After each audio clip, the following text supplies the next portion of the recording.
Hello everyone, कैसे आप सभी। आज हम डीसी मोटर का क्वेश्चन बैंक करेंगे जो नीमी क्वेश्चन बैंक से लिया गया है और यह है आपका इलेक्ट्रीशियन सेकेंड ईयर का। तो चलिए वीडियो को शुरू करते हैं। क्वेश्चन नंबर है, देखिए क्वेश्चन है 57 से। डीसी मोटर जो है 7 से स्टार्ट है, 57 से, और इससे पहले डीसी जनरेटर था तो उसका हम ऑलरेडी पूरा क्वेश्चन कवर कर लिए हैं। जो भी स्टूडेंट नहीं देखे हैं उसको डिस्क्रिप्शन बॉक्स में उसका लिंक मिल जाएगा, आप वहां से देख सकते हैं। चलिए तो हम 57 से स्टार्ट करते हैं। क्वेश्चन कहता है कि which instrument is use to measure armature winding resistance, यानी कहता है आर्मेचर वाइंडिंग का जो प्रतिरोध होता है वह किस यंत्र से मापा जाता है। तो देखिए हम पहले बोल दिए थे कि आर्मेचर का जो प्रतिरोध होता है वह बहुत कम होता है। क्या होता है? बहुत कम होता है आर्मेचर का प्रतिरोध। तो अब है प्रतिरोध जो बहुत कम होगा यानी निम्न प्रतिरोध होगा, तो उसको मापने के लिए केल्विन डबल ब्रिज का यूज़ करते हैं, यानी केल्विन ब्रिज का यूज़ करते हैं। ठीक ना, तो ये आपका ऑप्शन क्या हो जाएगा? Answer D number, Kelvin bridge. अगला क्वेश्चन देखिएगा, क्वेश्चन है 58 कि which instrument is use to test armature winding for short and open circuit. देखिए कहता है कौन सा ऐसा यंत्र है जिसके द्वारा परीक्षण करते हैं यानी टेस्ट करते हैं आर्मेचर वाइंडिंग में अगर शॉर्ट सर्किट हो जाए या ओपन सर्किट हो जाए तो। ठीक ना, तो देखिए इसके लिए ग्राउलर यूज करते हैं। क्या? ग्राउलर। और ग्राउलर दो प्रकार का होता है, एक इंटरनल होता है, एक एक्सटर्नल होता है। ठीक ना, एक्सटर्नल ग्राउलर जो होता है छोटी मशीन के लिए यूज़ करते हैं और इंटरनल जो ग्राउलर होता है बड़ी मशीन के लिए यूज़ करते हैं। अब देखिए, और तो इसका आंसर हो जाएगा क्या? External Growler. और ग्राउलर क्या होता है कि आर्मेचर में, ठीक ना, आर्मेचर में जो वाइंडिंग करते हैं वह कॉइल में अगर शॉर्ट या ओपन सर्किट हो जाता है तो उसको परीक्षण के लिए, उसको टेस्ट करने के लिए यह टेस्ट किया जाता है। ठीक ना, और अगर इससे एक्स्ट्रा फैट की बात करें तो आप चित्र में देख सकते हैं, यहाँ से आप पढ़ लीजिए। देखिए अगला क्वेश्चन पर चलते हैं। 59 नंबर क्वेश्चन है कि what is the name of speed control method of DC motor. कहता है ये जो आप चित्र में देख रहे हैं यह गति नियंत्रण का क्या नाम है। तो देखिए ये है आपका आर्मेचर डाइवर्टर मेथड। क्या है? Armature diverter method. अब आर्मेचर डाइवर्टर मेथड क्या होता है? तो यह जो होता है, यहाँ देखिएगा, अगर ये सप्लाई से करंट ले रहा है, अगर यहाँ पर करंट बढ़ाइएगा तो ये क्या है आपका? सीरीज फील्ड है। नहीं, तो जब करंट बढ़ाएंगे तो सीरीज फील्ड में करंट बढ़ेगा। जब सीरीज फील्ड का करंट बढ़ेगा तो बताइए सीरीज फील्ड में तो फ्लक्स भी बढ़ेगा। नहीं, देखिए क्या होगा? फ्लक्स भी बढ़ेगा सीरीज फील्ड का। और जब सीरीज फील्ड का फ्लक्स बढ़ जाएगा, नहीं तो क्या होगा? स्पीड कम हो जाता है मशीन का। क्या होता है? स्पीड कम होता है। चूँकि हम जानते हैं क्या, स्पीड जो होता है 1/πa का होता है, यानी आर्मेचर जो फ्लक्स होता है अगर यह बढ़ जाएगा तो स्पीड क्या होगा? घटेगा, यानी एक दूसरे के व्युत्क्रमानुपाती होता है। ठीक ना, तो यहाँ से डीसी या गति नियंत्रण करने के लिए आर्मेचर डाइवर्टर मेथड का यूज करते हैं और यह जो है रेटेड गति से कम गति प्रदान करते हैं। ठीक ना, तो इसलिए आपका आंसर हो जाएगा आर्मेचर डाइवर्टर मेथड। चलिए अगला क्वेश्चन पर बात करते हैं। क्वेश्चन है which winding wire is used for DC field coil. कहता है डीसी फील्ड कॉइल के लिए कौन सा वाइंडिंग का तार यूज़ करते हैं। ठीक ना, तो ये याद रखने वाली क्वेश्चन है। ये है आपका सुपर इनामेल कॉपर वायर का यूज़ करते हैं। ठीक ना, तो 60 का ए नंबर जो है सही जवाब होगा। अब अगला क्वेश्चन देखिए क्या है। क्वेश्चन है which formula is use to calculate the speed of DC motor. देखिए कहता है डीसी मोटर को स्पीड को ज्ञात करने के लिए कौन सा फार्मूला होता है। तो ये फार्मूला है आपका N बराबर EB/φ। क्या है? EB/φ, जहाँ पर EB है आपका बैक EMF और φ है आपका फ्लक्स। ये फार्मूला आया कहाँ से है? तो देखिए बैक EMF बराबर होता है क्या चीज़? P/Φ/Zn बट्टा कितना? 60A। नहीं, तो देखिए यहाँ से हमको अगर N निकालना है, यहाँ से देखिएगा किसी भी मोटर में पोल तो आपका कंस्ट्रक्ट करते हैं तो कांस्टेंट होगा, आर्मेचर की संख्या कांस्टेंट होगी, पैरेलल पाथ यानी कांस्टेंट होगा, और क्या 60 तो कांस्टेंट है ही है। तो यहाँ से देखिए EB बराबर क्या हो सकता है? कांस्टेंट को अगर K मान ले तो देखिए यहाँ से इस PZ/60A इसको कांस्टेंट मान लिया जाए तो बचेगा क्या? फाई और एन बच रहा है ना। तो यहाँ से अगर स्पीड की बात करें तो क्या हो जाएगा ई बी बटे के फाई, क्या हो जाएगा ई बी बटे के फाई, यानी एन जो है डायरेक्टली प्रोपोर्शनल होगा ई बी बटे फाई का, ठीक ना। तो यहाँ से आपका फार्मूला क्या आ जाएगा, एन बराबर ई बी बटे फाई। चलिए अगला क्वेश्चन की बात करें। अगला क्वेश्चन है 62 नंबर क्वेश्चन है कि how many parallel path in duplex lap winding in the armature of 4 pole DC motor. देखिए मोटर रहे या जनरेटर रहे, हम पहले भी आपको बता चुके हैं लैप बाइंडिंग और वेव बाइंडिंग के बारे में, आपका जनरेटर में बता चुके हैं, ठीक ना। जो भी स्टूडेंट नहीं उसको देखे हैं तो जा कर के आप देख सकते हैं, वीडियो के डिस्क्रिप्शन में आपका लिंक मिल जाएगा। तो देखिए कितना पोल है, पोल की संख्या 4 है, और देखिएगा लैप है ना और डुप्लेक्स है, डुप्लेक्स लैप है तो उसमें यहाँ पर देखिएगा डुप्लेक्स में जो है पैरेलल पाथ की संख्या कितना होता है, तो 2 गुने पोल होता है, कितना होता है 2 गुने पोल, तो 2 गुने पोल की संख्या कितना है 4 है, तो यानी पैरेलल पाथ की संख्या कितना हो जाएगा 8। तो यहाँ से आपका सही जवाब क्या होगा 8। लेकिन क्या है कि इसमें निमी के तरफ से आपका आंसर जो है 2 को कंसीडर किया गया है, ध्यान दीजिएगा। और निमी में जब मॉक टेस्ट लगाइएगा तो वहाँ भी आपका 2 नंबर को ही सही माना गया है, लेकिन आपका होगा कितना, तो 8 होगा, ठीक ना। तो जब आपके एग्ज़ाम में अगर इस तरह का क्वेश्चन आएगा, ठीक ना, तो आप 2 ही मार्क आएंगे, क्योंकि वहाँ पर पिछला बार देखा गया है कि निमी क्वेश्चन बैंक में जो ही आंसर दिया है वही सही हो रहा है, ठीक ना। तो इसलिए आपका आंसर तो होगा 8, लेकिन मॉक टेस्ट में भी आंसर में 2 दिया है, तो इसलिए आप 2 मार्क कराएंगे, ठीक ना, अगर इस तरह से क्वेश्चन आ गया तो। अब अगला क्वेश्चन देखिए 63 नंबर में है, कहता है which rule determine the direction of rotation of armature in DC motor. देखिए कहता है डीसी मोटर में आर्मेचर के घूमने की दिशा का कौन सा नियम निर्धारित करता है। अब हम पिछले क्लास में पढ़े थे कि डीसी जनरेटर में राइट हैंड रूल और डीसी मोटर है तो क्या होगा लेफ्ट हैंड रूल, और लेफ्ट हैंड रूल जो है क्या चीज़ का दिशा ज्ञात करता है, तो देखिए लेफ्ट हैंड रूल क्या कहता है कि ये होता है आपका मैग्नेटिक फ्लक्स की दिशा, यानी मैग्नेटिक फील्ड की दिशा, ठीक ना। ये होता है आपका करंट की दिशा, तो ये देता है आपका क्या चीज़, रोटेशन की दिशा, यानी गति की दिशा देगा, ठीक ना। तो देखिए तो यहाँ पर डीसी मोटर है तो कौन सा घुमा यानी नियम लगेगा, तो यह है फ्लेमिंग का लेफ्ट हैंड रूल, यानी 63 का क्या होगा सी, सभी जानते हैं। देखिए अगला नंबर है what is the name of DC motor. यहाँ देखिए ये जो डीसी मोटर इसका नाम क्या है, देखिए ये डीसी मोटर इसका नाम है क्या, देखिए ये आर्मेचर है ना, और आर्मेचर के पैरेलल में आपका शंट फील्ड है नहीं, तो इस प्रकार से जो आपका कंस्ट्रक्शन होता है ये होता है क्या डीसी शंट मोटर का, तो यहाँ से आपका आंसर क्या हो जाएगा डीसी शंट मोटर।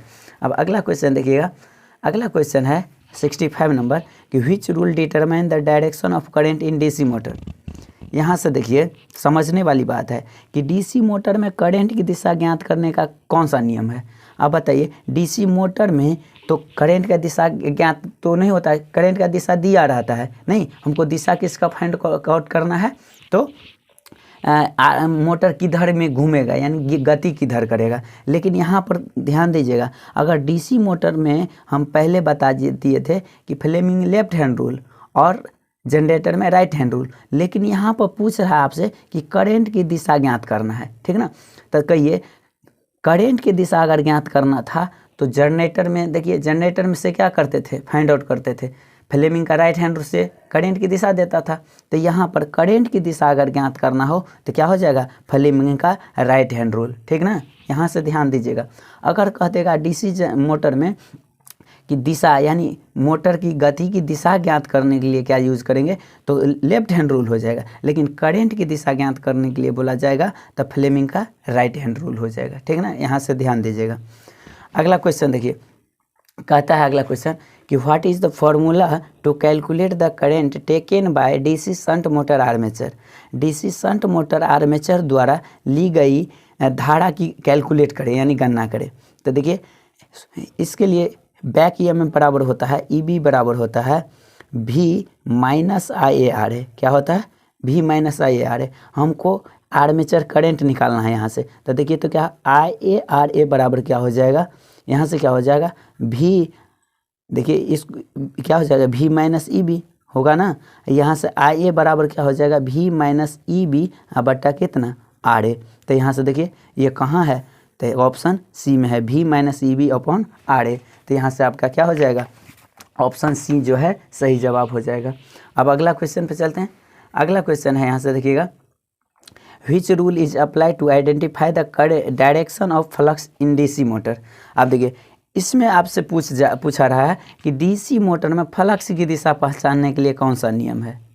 अब देखिए डीसी मोटर में तो फ्लक्स की दिशा ऑलरेडी दिया रहता है नहीं, और करंट का दिशा भी दिया रहता है। आपसे पूछा जाता है कि किधर गति करेगा, उसका दिशा ज्ञात करने के लिए। लेकिन यहाँ पर पूछ रहा है क्या चीज़, फ्लक्स की दिशा ज्ञात करने के लिए। तो फ्लक्स का दिशा आपका हो जाएगा क्या, फ्लेमिंग का लेफ्ट हैंड रूल। क्या हो जाएगा, फ्लेमिंग का left hand rule, option C. आप मारेंगे ऑप्शन सी, ठीक ना, फ्लेमिंग का लेफ्ट हैंड रूल आएगा तो आप यही मारेंगे। लेकिन देखिए आपका अगर रहता सीधे मैग्नेटिक फ्लक्स का दिशा ज्ञात करने के लिए तो आप क्या मारते थे, कॉर के स्क्रू रूल, ठीक ना। लेकिन अगर मोटर के केस में ऐसा पूछ देगा तो आप यही मारेंगे, फ्लेमिंग लेफ्ट हैंड रूल। क्या इसको याद रखेंगे, फ्लेमिंग लेफ्ट हैंड रूल। अब अगला क्वेश्चन देखिएगा, कहता है कि name the type of DC motor, यानी यह डीसी मोटर है, इसका नाम बताइए कि वो कौन सा टाइप है। देखिएगा ये इसको बोलते हैं क्या, आर्मेचर। क्या बोलते हैं, आर्मेचर। आर्मेचर ये है आपका सीरीज फील्ड। क्या है, सीरीज फील्ड। इसको बोलते हैं शंट फील्ड, शंट फील्ड। तो देखिए आपका आर्मेचर के पैरेलल में क्या है, शंट फील्ड है नहीं, तब उसके सीरीज में क्या है, सीरीज फील्ड है।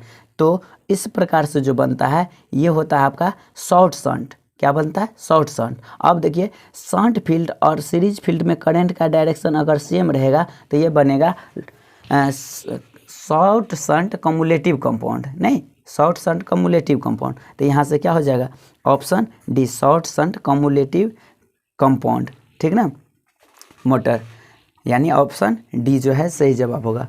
अगला क्वेश्चन पे चलते हैं। क्वेश्चन है कि what is the formula to calculate back EMF in DC motor.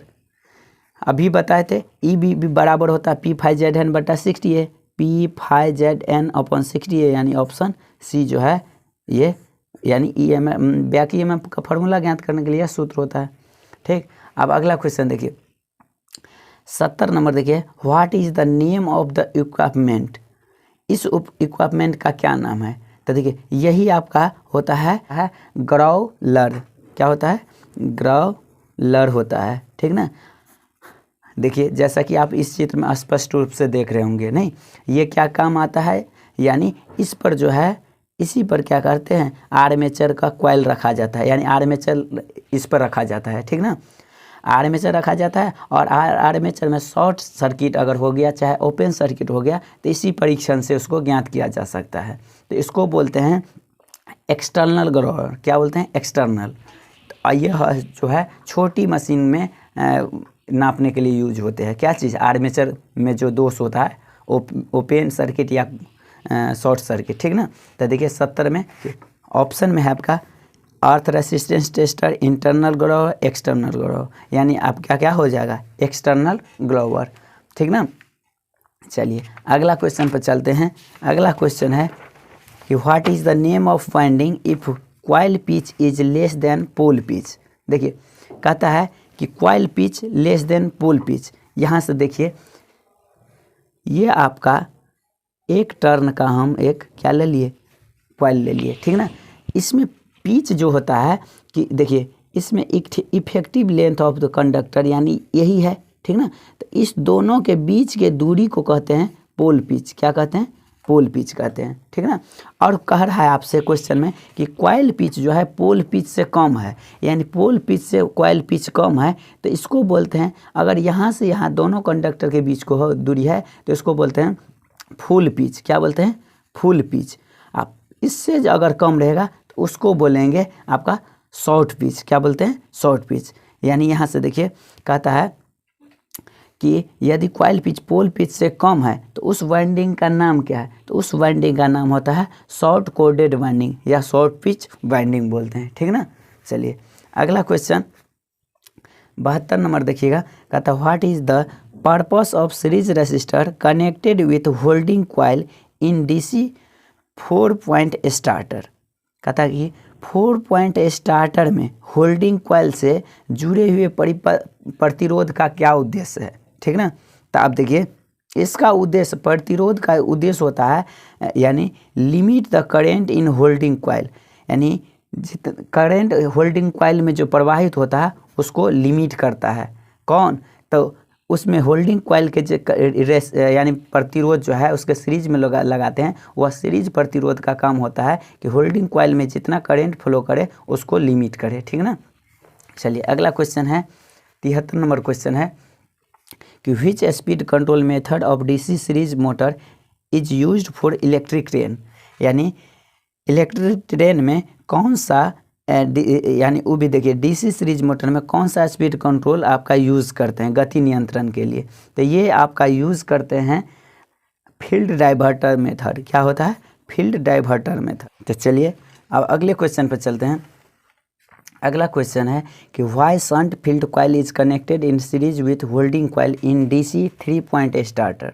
देखिए कहता है कि शंट फील्ड को डीसी 3 पॉइंट स्टार्टर में होल्डिंग कॉइल के श्रेणी में क्यों जोड़ते हैं, ठीक ना। तो देखिए ये है श्रेणी में इसलिए जोड़ते हैं ताकि शंट फील्ड खुले होने की स्थिति में मोटर को सुरक्षित रखे, ठीक ना, यानी मोटर आपका प्रोटेक्ट रहे। अगला क्वेश्चन है कि डीसी मोटर मिश्रित मोटर में आर्मेचर धारा की दिशा को बदलकर केवल घूर्णन की दिशा क्यों बदल दी जाती है, ठीक ना। देखिए कहता है डीसी मोटर में, ठीक ना, आर्मेचर धारा की दिशा बदलकर सिर्फ घूर्णन की दिशा क्यों बदली जाती है। तो इससे क्या होता है, मोटर का जो कैरेक्टरिस्टिक्स होता है वह मेंटेन रहता है। यानी क्या होगा कि ऐसा करने से क्या होता है, मोटर की विशेषताएं जो है वह मेंटेन रहती है। यानी 75 का क्या होगा, बी जो है सही जवाब होगा। अब अगला क्वेश्चन देखिए 76 नंबर क्वेश्चन कि डीसी शंट मोटर में समान गति से नीचे कौन सी गति नियंत्रण विधि प्रदान करती है। तो देखिए पढ़े थे क्या कि समान गति यानी नॉर्मल रेटेड गति से कम गति कौन करता है, यानी दूसरा क्वेश्चन भी पढ़े थे क्या, आर्मेचर कंट्रोल मेथड। क्या पढ़े थे? आर्मेचर कंट्रोल मेथड, यानी यह इस मेथड से जो है नॉर्मल स्पीड से कम ही गति ये प्रदान करता है, ठीक ना। तो इसलिए आपका आंसर क्या हो जाएगा, सी जो है सही जवाब होगा। अब अगला क्वेश्चन देखिए कहता है why starter are required to start DC motor industry, यानी उद्योगों में यानी फैक्ट्रियों में जो है डीसी मोटर को शुरू करने के लिए स्टार्टर का क्यों ज़रूरत पड़ता है। तो क्योंकि शुरुआत में जो होता है ना हाई करंट फ्लो करता है, ठीक ना। तो इसको आपका लिमिट करने के लिए यानी क्या होगा देखिएगा, reduce armature current, regulate the field voltage और क्या है, control the armature reaction, smooth operation of motor. यानी सिर्फ क्या है यहाँ पर करेंट का बात किस में हो रहा है, तो देखिएगा ऑप्शन बी में, यानी आर्मेचर करंट को कम करने के लिए आपका स्टार्टर का प्रयोग करते हैं, ठीक ना। तो इसलिए आपका 77 का क्या हो जाएगा, ऑप्शन बी जो है राइट आंसर होगा। देखिए अब अगला बात करते हैं। अगला है आपका 78 नंबर कि which insulating material belong to class B insulator, यानी कहता है कि क्लास बी इंसुलेटर में कौन सा सामग्री यानी आएगा। तो देखिए क्लास बी इंसुलेटर होता है फायर ग्लास, ये एग्जाम्पल है, इसको याद रखेंगे, ठीक ना। और देखिए इंसुलेटर जो होता है वह क्या होता है, तो सभी जानते हैं जो जिसमें वैसा पदार्थ जिससे विद्युत धारा पास नहीं करता है। तो वीडियो पसंद आया होगा तो एक लाइक कीजिए, चैनल पर नए हैं तो सब्सक्राइब कीजिए। आज का वीडियो इतना ही, मिलते हैं अगले पार्ट में।